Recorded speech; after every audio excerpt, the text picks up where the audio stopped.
여러분 안녕하십니까? 쩐데리TV의 쩐데리입니다. 구독, 좋아요, 알람 설정까지 부탁드리겠습니다.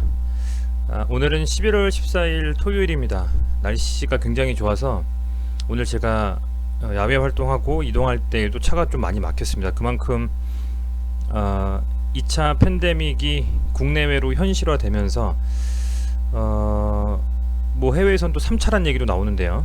그만큼 이 코로나에 대한 확산이 계속될 수밖에 없다는 좀 생각이 듭니다. 그런 상황에서 오늘 제가 좀 그 지인 결혼식을 갔다 왔는데 결혼식에서도 다들 마스크를 쓰고 계시는 좀 그런 상황이 좀 벌어지는 걸 보면서 참 코로나 확산이라든지 뭐 재유행 이런 부분들이 장난이 아니구나라는 생각을 다시 한번 좀 느꼈습니다.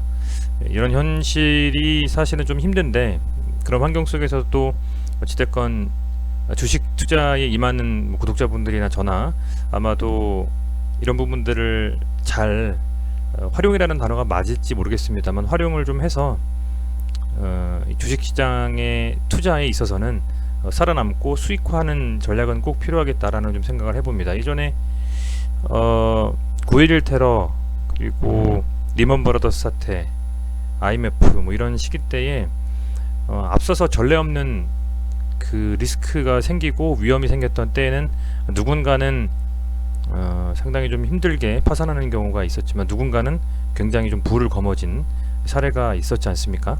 그런 환경 속에서도 누군가는 벌 수 있다면 그 버는 사람이 그게 주식이던 혹은 부동산이건 혹은 뭐 기타 다른 섹터의 재테크이던 간에 버는 사람은 벌고 또 손해보는 사람은 손해보기 때문에 그런 여러가지 환경 속에서도 버는 분들이 저도 되고 또 우리 구독자분들도 되셨으면 좋겠습니다. 서론이 좀 길었는데요. 우선은 시젠에 대해서 다시 한번 말씀을 드리고자 하고요. 그 이유는 시젠이 그냥 단순히 진단키트 대장주를 넘어서 코로나의 어떤 상징적인 종목이 되어버렸다고 생각이 돼요. 올해 내내 엄청난 상승을 좀 했고 이 진단키트 관련 주식을 넘어서서 시젠이 MSCI 편입도 됐고요. 그리고 코스닥의 시가총액 2위입니다. 2위고 그뿐만 아니라 시젠이 만약에 주가가 하락을 많이 한다면 코로나의 확산은 꺼진다라는 것도 하나의 어떤 뭐랄까요 그 커플링돼서 일어날 수 있다 라는 생각이 좀 들기 때문에 시젠을 살펴보는 것은 단순히 종목을 살펴보는 것보다는 이 코로나 전반적인 거에 대한 확산 혹은 조금은 좀 수그러듦 그런 것과도 맥을 같이 한다는 생각이 들어서 말씀을 계속적으로 드리고 있는 겁니다. 우선은 여러분도 아시겠지만 이제 연내를 보면 1월부터 12월까지를 봤을 때 보통 이제 4분기 정도가 되면은 아무래도 좀 투심이 좀 약화되는 부분이 있고요. 그 투심이라고 하는 것은 자금에 좀 더 강하게 들어와 주면서 시장을 좀 끌어올리는 듯한 그런 움직임이 좀 둔화된다라는 겁니다. 그러면 1월은 새해를 맞이하는 입장에서 당연히 뭔가 좀 더 부응을 하고 부양을 하고 그래야 되는 상황이 나오겠죠. 그렇다 보니까 새해에는 조금 더 1월부터는 좀 특히 1분기에는 강하게 좀 달리는 경향이 있고요.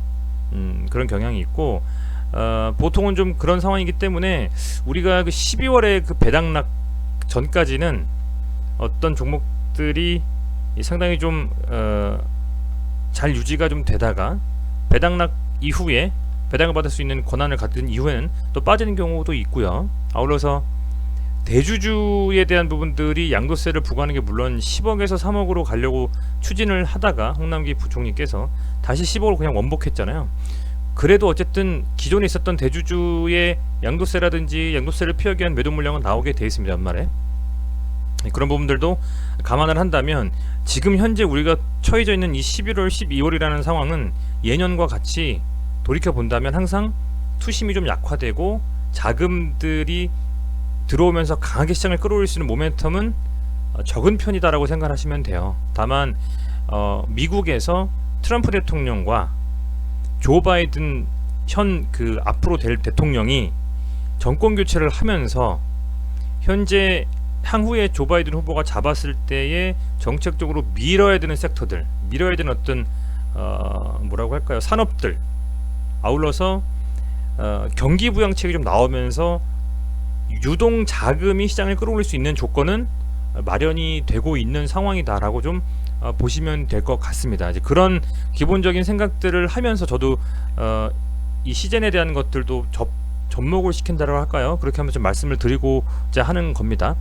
지금 보시는 화면 보시면 이제 기본적으로 팩트로 나온 기사들, 그 기사가 팩트라는 가정하에 제가 기사를 기반으로 해서 말씀을 드려보겠습니다. 제 생각에 대해서. 우선은 현재 보면 JTBC 뉴스에서 나온 그 기사인데요. 미국이 열흘째 하루 확진 10만 명이다. 검사소가 된 다저스 구장. 저 이것만 딱 코멘트만 보면 하단에 보면 부제로 전 세계의 하루 확진 65만 명 3차 유행 선실화. 지금 2차 팬데믹이 지나고 3차 유행이 된다라고도 JTBC 쪽에서는 얘기를 하는 것 같습니다. 뭐 우선은 지금 보면 이런 거죠. 현재 전 세계적으로 이 코로나의 확산이 엄청나지고 있죠. 지금 보면 이게 오늘인데요. 어제 205명, 오늘 118명, 지금 11시 기준, 오후 8시 기준으로 아마도 조금 더 확진이 늘어날 수도 있겠습니다. 200명 가까이도 될 수도 있고요. 일본을 보면 어제 200명을 돌파하고 주말이 또 오는 바람에 좀 불안하죠.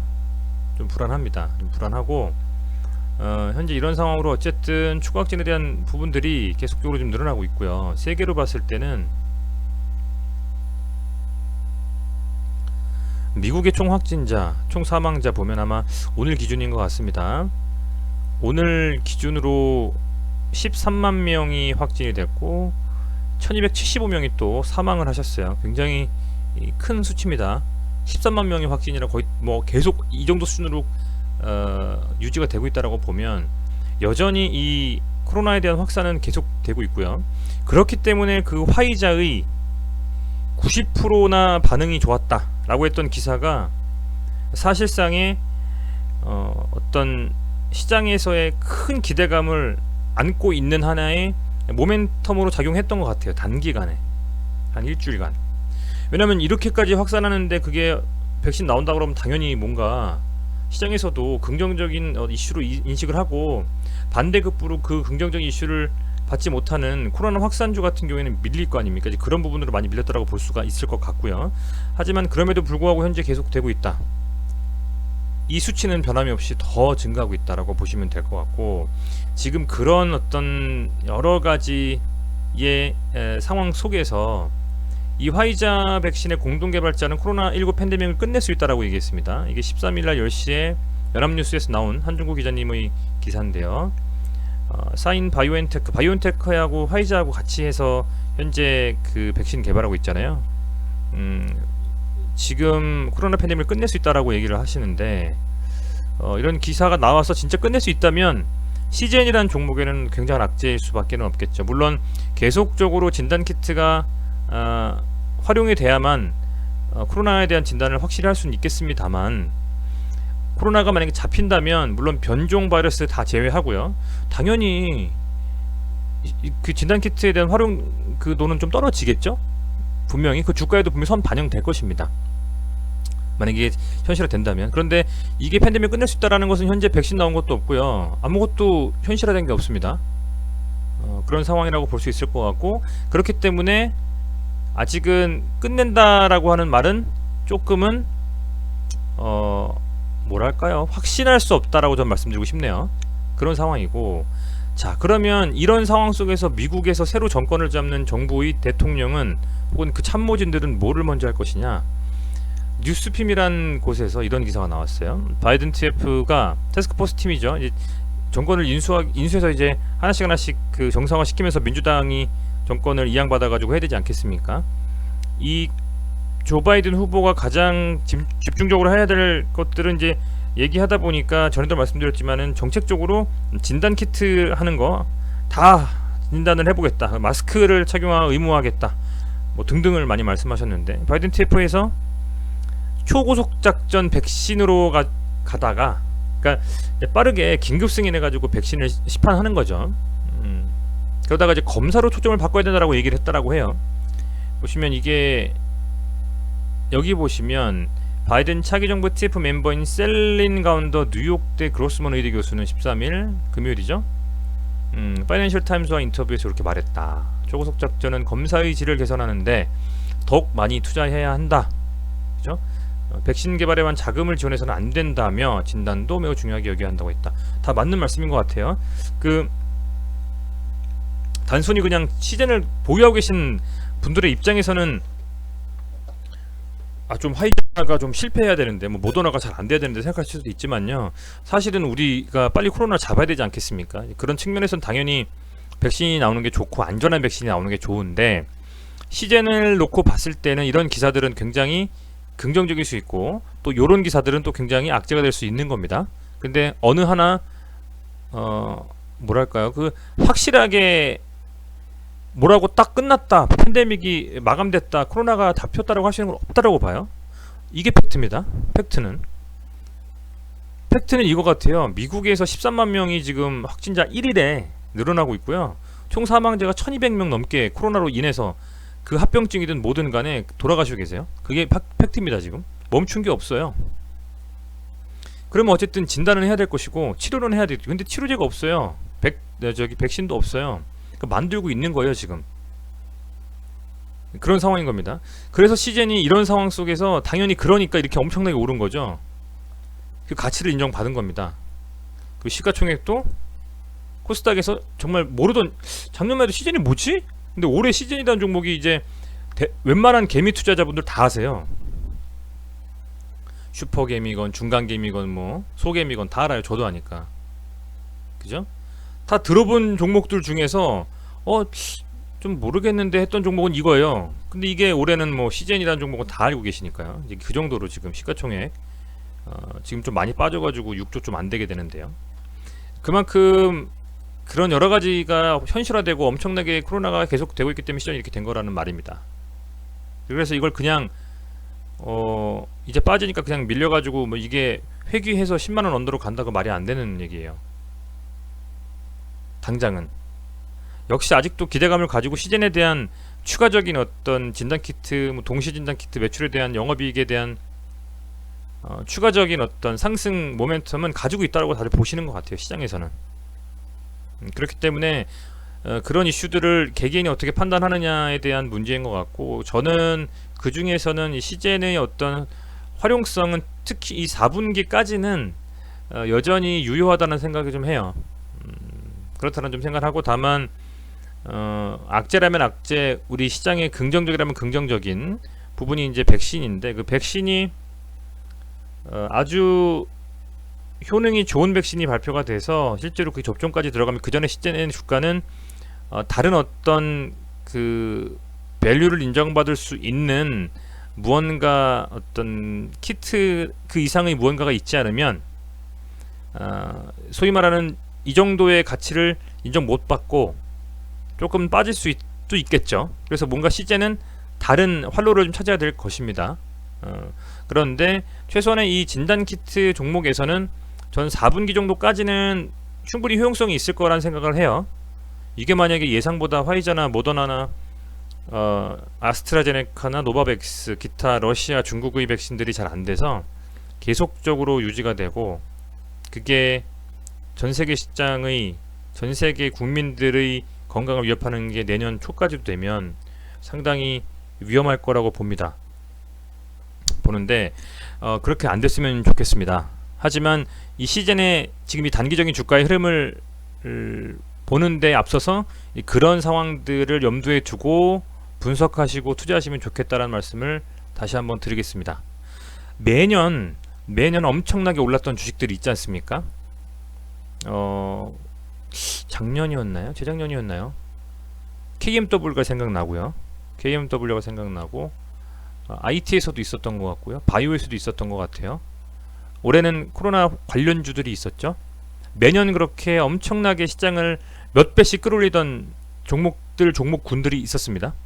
5G 오르는 코로나 관련주, IT 바이오 이렇게. 자, 내년은 뭐가 될까 모르겠습니다. 그걸 찾아가는 과정이라고 보고요. 그런 환경 속에서 어쨌든 시즌 진단 키트는 아직은 지금 팩트가 계속적으로 확진자가 늘어나는데 이게 끝이 아니잖아요. 지금 전 세계 사람들이 다 걸려야 지금 끝나게 생겼어요. 지금 보면 이 정도면 백신 안 나오면 지금 이거 문제가 심각해질 것 같아요. 그나마 우리나라가 다행히 방역이 좀 잘 돼가지고 개개인의 이 코로나에 대한 인식이 그 위험하다는 인식으로 많이 국민들께서도 워낙 그 향상된 국민의식을 가지고 도와주셨기 때문에 이런 게 나오지, 현재 뭐 전 세계적으로 엉망이지 않습니까? 이게 지금 근데 끝났다? 아직은 아닌 것 같아요.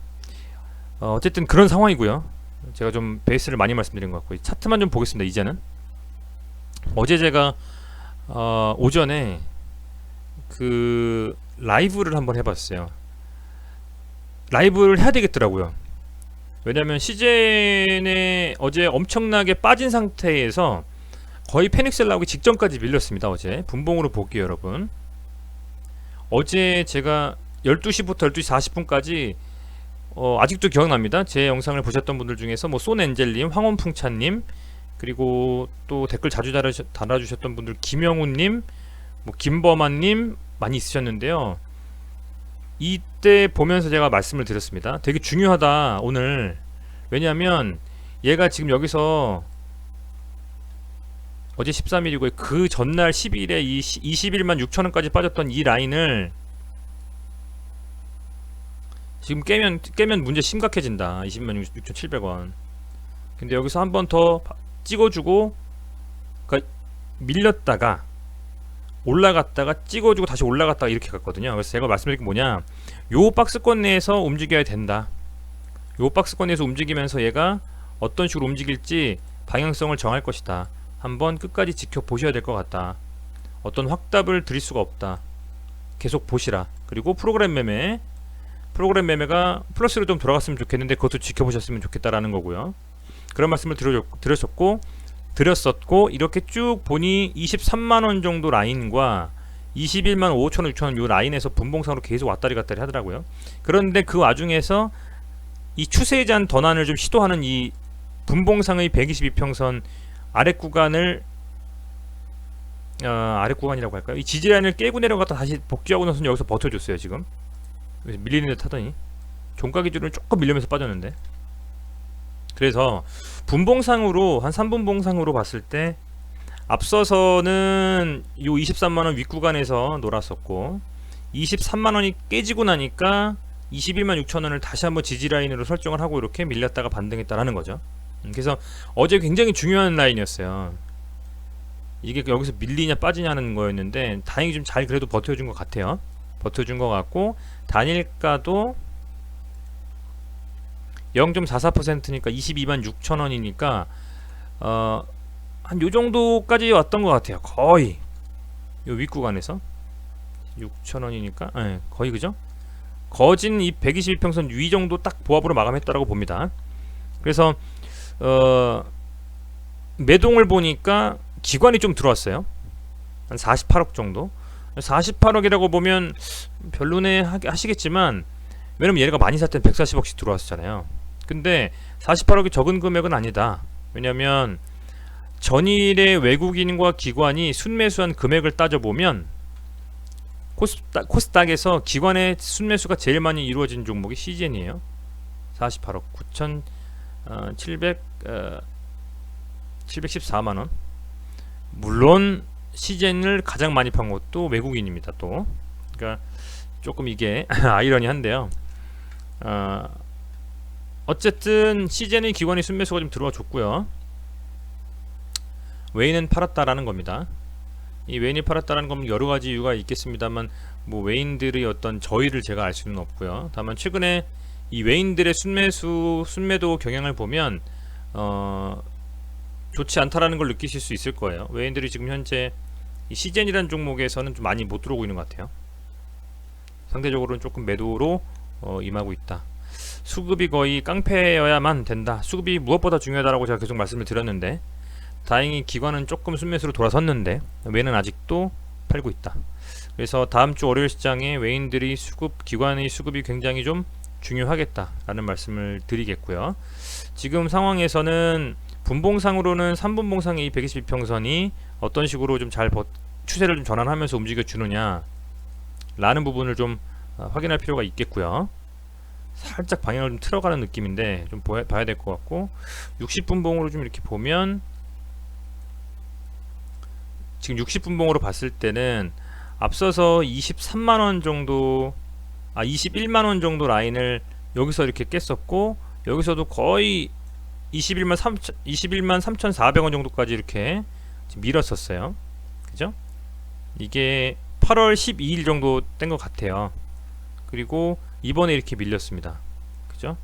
이때도 밀렸을 때 아마 여기서 이 구간대에서 물리신 분들은 상당히 그 공포심을 느꼈다 그럴까요? 이거 완전히 그냥 눌러서 그냥 찍어 눌러버리는 거 아니냐 정도가 될 정도로 이 추세가 이렇게 지금 완전 깨져버리는 상황이 있었는데, 지금 이번도 역시 마찬가지 그 정도의 하락이 있었다.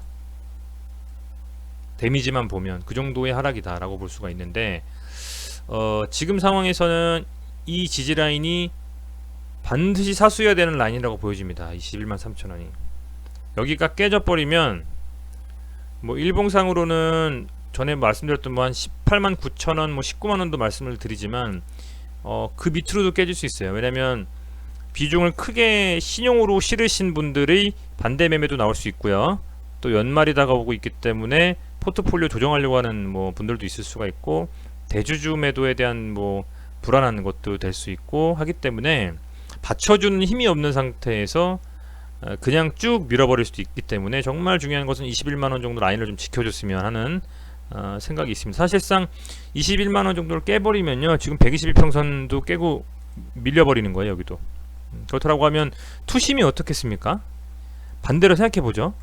이렇게 깨져버려요. 그러면 어떤 느낌이 드나요? 이거 버틸 수 있나? 이거 더 못 가겠다. 그냥 손절 치자라는 반응이 바로 나올 겁니다. 그렇기 때문에 이 구간대에서 지금 가지고 계신 분들은 얘가 23만원과 21만원 사이에서 움직이되 24만원 정도 라인, 23만원 후반원대 라인은 아마도 조금 부침이 있을 수가 있어요. 한 번쯤 다시 눌리고 가야 될 수도 있는 상황이라고 보이거든요. 그렇다라고 보면 뭐 기술적 반등이 나온다 손 치더라도 여기서 한 번은 막힐 겁니다. 제 생각엔 그래요. 그러면 그때에 어떻게 하실지 조금 비중을 줄여놓고 들고 가려면 들고, 왜냐면 양봉 3개를 하면서 그냥 적산병 나와가지고 쭉 밀고 갈 수도 있잖아요. 그렇기 때문에 확신은 할 수 없잖아요. 그렇기 때문에 들고 가실 분들은 들고 가고, 100%를 만약에 좀 불안하다, 신용도 좀 섞었다, 불안하다 하시면 조금 비중을 줄여 놓으시고, 비중 줄인다는 게 수익권으로 탈출은 못 하시겠지만 손실을 좀 만회하고 조금은 비중을 띄워 놓으시고, 얘가 다시 밀리면 저쯤에서 잡으시면 되잖아요. 그런 식의 대응도 좀 필요하다, 차트상으로만 보면. 그렇게 말씀을 좀 드리겠고요. 지금 이렇게 지금 보면 도지라고 하긴 좀 그렇고요. 양봉이라고 보는 게 맞을 것 같아요. 십자가로 해가지고 도지형이라고 표현하는데, 저는 여기서 양봉이라든지 십자가 도지형이라든지 아랫꼬리 길게 단 음봉이라든지 양봉이 나오면 참 좋겠다라고 말씀을 드렸는데 양봉이 나왔어요. 다행입니다. 다행입니다. 그렇지만 전일의 음봉의 몸통을 깨지는 못했어요. 밀고 올라가지 못했다는 겁니다. 하락했다는 거죠. 0.31%. 그렇기 때문에 이제 얘가 만약에 추가적인 상승의 기대감을 가지고 올라가려면요, 금액도 금액이지만 월요일에 양봉이 좀 나와주면서 요 앞선 캔들의 최소한 중앙 정도까지는 이렇게 찍고 좀 올려줘야 돼요. 요런 식으로 이 정도 나오면 더 좋고요. 이렇게 나오면 더 좋고요. 이 앞선 이 두 개의 음봉을 삼키는 양봉이 나오면 제일 좋죠. 이거 완전 추세 전환으로 수급이 싹 들어올 수 있거든요. 그거에 아니더라도 요 최소한 여기 요 몸통의 중간 정도는 좀 받쳐주는 상승에 이렇게 좀 나와줘야, 이게 이제 제가 지금 이거를 두 개를 겹쳐서 그리게 되는데 그 다음에 이게 땡길 수가 없어가지고요. 그래서 그런 겁니다. 요거 다음에 양봉이 나오는데 이런 식으로 요 앞선 캔들의 몸통의 중간 정도까지는 밀어 올리는 양봉이 좀 나와줘야 된다. 캔들로 봤을 때 여러분 100%는 아니지만요, 음봉이 나온 다음에 그 음봉의 중간, 이렇게 음봉이 쫙 나오잖아요. 그러면 그 다음날에 음봉의 중간 이상 이렇게 잡아먹는 양봉이 나오거나, 아니면 요런 식으로 다시 한번 이걸 지우고 할까요? 음봉이 이렇게 빠졌죠. 그 다음 날에 뭐 아래꼬리 윗꼬리는 생략하겠습니다. 이거 혹시 되나? 안 되네요. 그렇죠? 요걸 이렇게 해서 이런 식으로 잡아먹는 양봉이 나오면 이거는 확실하게 추세 전환과 투심을 같이 회복을 시키면서 다음날도 상승할 수 있는 가능성이 큽니다. 제대로 된 추세 전환이라고 볼 수 있는데 지금 그 정도까지는 아닌 상황이라고 봐요, 여러분. 그래서 지금 좀 그런 상황 속에서 있다, 이 차트가. 현재 다 지우고서 다시 보려고 하는데, 이렇게 지금 121평선을 거의 터치를 해주고, 그죠? 이렇게 나왔다라는 것은 어쨌든 상승에 대한 기대감은 가지고 수급이 들어왔다라고 보시면 되고요. 그게 기관이 되실 수 있고 개인 되실 수 있는 상황인데, 이 상황 속에서 이제 월요일에 보통 주말을 일주일을 놓고 봤을 때 월요일은 1년으로 놓고 보면 1분기랑 다름없어요. 그만큼 상승에 대한 기대감을 가지고 과감하게 좀 투자가 들어오고 수급이 좀 들어오고 돈이 좀 공급되고 매수를 좀 때리고 하는 시기란 말이죠. 그렇게 들어오면서 이 월요일에 이 양봉을 지켜주는 양봉이 나와주면서 앞선 이 캔들의 몸통의 중간 이상을 좀 잡아먹어주는 그런 양봉이 나오는지를 지켜보셔야 되겠다는 말씀을 드리겠고요. 하나만 더 말씀을 좀 드리면, 제가 계속 말씀드렸던 게 해외에 있는 진단키트 주식들에 대해서 말씀을 드렸습니다. 퀴델 같은 경우에 또다시 빠졌어요. 마이너스 5.63%. 퀴델을 시젠과 비슷한 움직임이라고 말씀드렸던 것은 이것 때문입니다. 이것 때문에 밀렸으니까. 화이자가 나오면서 시젠도 밀렸고, 그죠? 시젠도 밀렸잖아요, 이때에. 그런데 지금 조금은 움직임이 다른 거는 같아요. 국내에서 워낙 얘네는 또 등락폭이 뭐 30%로 정해져 있는 게 아니고 더 크지 않습니까? 엄청나게 더 빠질 수도 있잖아요. 그래서 그런 부분이 좀 있는데, 지금 보면 요런 식으로 어쨌든 움직임이 되면서 다시 밀리고 있고요. 퀴델 말고 에버트는 또 거의 보합권이고요. 다 각양각색인 건 같습니다. 이제는 이 퀴델이 빠지고 에버트가 빠지고 뭐 퀴젠이 빠지고 이런 거하고는 크게 상관은 좀 없어 보여요. 이제는 조금 상관이 없어 보이고, 완전히 커플링해서 움직임이 가져간다라고 보기에는 조금 무리가 있는 것 같고, 이제는 시즌 그 개별 종목에 대한 이슈로 좀 생각을 해야 될 것 같습니다. 시즌 개별 종목에 대한 이슈로. 시즌이 얼마나 월요일날에 오늘 금요일날 만들어낸 이 양봉을 지켜내면서 그 금요일 전 목요일날 빠졌던 음봉의 몸통을 어느 정도까지 치고 들어갈 수가 있느냐가 굉장히 중요하겠다, 그런 좀 생각이 듭니다. 들고 월요일날 보신다면 분봉상으로 제 생각에는 3분봉 정도를 보시면서 요 구간대에서 시젠이 어떻게 움직이는지 보시면 좋을 것 같아요. 요 구간대에서. 아이고, 좀 이게 지워야 되겠네요.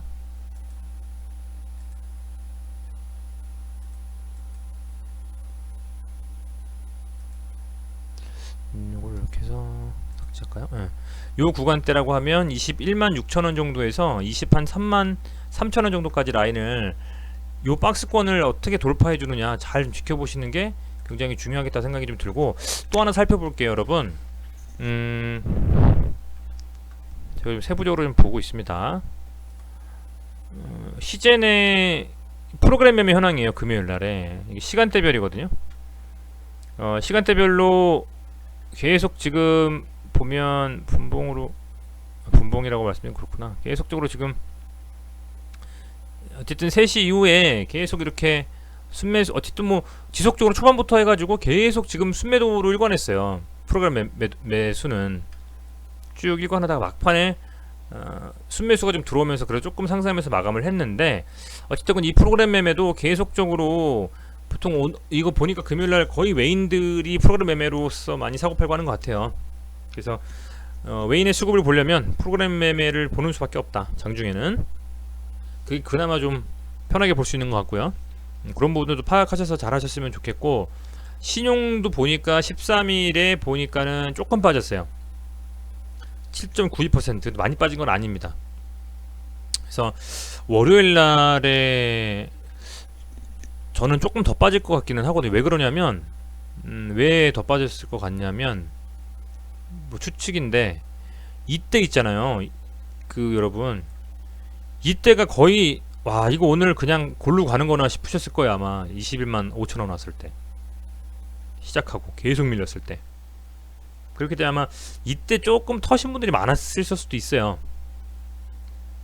공포였거든요, 공포. 이때가. 그래서 그 부분들은 좀 확인은 해봐야 되겠다 라고 좀 말씀을 드릴 수 있을 것 같고요. 지금 그것까지 우선은 시즌에 대해서 말씀을 좀 드리고, 마지막으로 업종 차트를 좀 본다면, 코스닥이 일봉상으로 봤을 때 지금 이때 찍고 밀리고 다시 돌파하고 이런 식으로 지금 저점 낮추고 고점 낮추면서 이런 식의 움직임을 가져가고 있잖아요. 그죠? 이렇게. 여기서 지금 이거를 요 추세, 요겁니다. 요 추세를 가지고 돌파하니까 잘 버텨주고 있는 거예요. 여기서 이제 다시 한번 그냥 쭉 갈 수 있을까? 밀릴까? 만약에 밀리면 좀 더 800포인트까지는 좀 밀려서 이런 추세를 좀 찍고 갈 수도 있거든요. 요런 식으로요. 그래서 어떻게 될지 좀 되게 불안해요. 사실 조금. 그래서 요런 부분들도 이 일봉상의 코스닥의 캔들도 잘 좀 지켜보시면서, 왜냐면 코스닥이 이제 그냥 처음에 주식하시다 보면 아시겠지만 종목만 봐요. 아니면 호가창만 보시던가, 그다가 또 수급만 보다가. 근데 계속 오래 하시면 시장을 보게 돼요. 시장을. 코스닥과 코스피가 어떻게 돌아가나, 다우와 나스닥이 어떻게 돌아가나, 선물이 어떻게 돌아가나, 옵션이 어떻게 돌아가나, 막 이런 그런 걸 보면서 아 오늘은 좀 밀릴 수 있겠구나 라고 생각을 하실 수 있고요. 아 오늘은 좀 반등이 나오겠구나 라고 생각을 하실 수가 있습니다. 근데 최근에는 그냥 조금 소위 말하는 좀 테마주들 위주로 좀 움직였기 때문에, 연말이기도 하고 그만큼 좀 모멘텀이 많이 죽어서 확실한 어떤 끌고 갈 수 있는 시장이 주도주가는 없는 상태라고 볼 수 있고, 그렇다 보니까 코스피건 코스닥은 조금 그렇게 밀리고는 있는데, 그래도 코스피는 전고점을 향한 순항을 좀 하고 있고요. 코스닥은 현재 나스닥이 지난주 밀리면서 빠진 상태로 여전히 보합권에서 유지가 되고 있다. 어떤 이슈가 생기면서 다음주에 코스닥을 다시 밀어올리는 움직임이 나온다면 상당히 좀 좋겠는데, 그러면 그것도 시즌에 좋은 움직임을 가져올 수도 있거든요. 그래서 그랬으면 하는 기대감이 있습니다. 지난주 거의 내내 외인과 기관 이런 좀 수급이 좋진 않았거든요. 그래서 그런 부분들 감안하셔가지고 생각하시면 좋겠고, 현재 상황에서는 시즌에 대한 움직임이라든지 기타 그 시즌의 움직임을 만들어내는 여러가지 이해관계에 대해서는 설명을 좀 드렸습니다. 제 생각 나름대로요. 도움이 되셨으면 좋겠고요. 이제 좀 자주제가 가능하면 라이브도 한번 해보려고 하니까, 만약에 라이브 하게 되면 지난번처럼 목소리 울리지 않게 잘 올릴 테니까요. 많이 응원해 주시고, 또 라이브에서는 많은 좀 채팅도 해주시고 하면 참 좋겠습니다. 시즌 아직은 상승한다라고 확신할 수는 없을 것 같아요. 월요일이 되게 중요할 것 같습니다. 월요일 시장에 눈 부릅뜨고 보시면서 어떻게 될지 확인하신다면 여러분들의 계좌도 조금 더 풍성해지지 않을까라고 좀 생각이 되네요. 힘내시고요. 주말에 조금 주식 잊으시고 오늘 저녁 그리고 내일까지 즐거운 시간 보내시고, 월요일 시장에서 시즌 저도 보고 있는 한 사람으로서 같이 함께 보시면서 응원하도록 하겠습니다. 네, 추가적으로 주말에 영상 좀 더 만들어서 올릴 테니까요. 많이 호응해 주시고 좋아요, 구독도 많이 해주시면 참 감사하겠습니다. 고맙습니다. 코로나 조심하십시오. 감사합니다.